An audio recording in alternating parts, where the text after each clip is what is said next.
ఒరే నువ్వు లేవరా. శివధనస్సు విరిచిందెవరు? చెప్పరా, శివధనస్సు విరిచిందెవరు? Sir I don't know sir. Sir నాకు తెలియదు సార్. నేను ఎరవలేదు సార్. అమ్మమ్మ చుట్టూ సార్. నేను ఎరవలేదు సార్. నువ్వు విరవలేదా? వాడు అలాంటి వాడు కాదు సార్, చాలా మంచోడు, innocent boy. Head master sir glad to meet you. శివధనస్సు సార్ శివధనస్సు ఎవరు విరిచారో వాడికి తెలియదట. కనీసం మాస్టర్ కైనా తెలియాలి కదా. శివధనస్సు వీళ్ళు విరిచారా?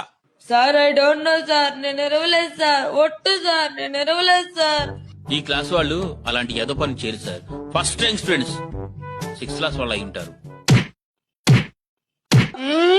స్కూల్ మూసేయండి. సార్ ఇంత చిన్న విషయానికి అంత పెద్ద పనిష్మెంట్ ఏంటి సార్? చిన్న విషయమా ఇది? చిన్న విషయమా? శివధనస్సు విరిచింది ఎవరంటేనే చెప్పలేదు. ఓకే సార్, చెప్పలేదు.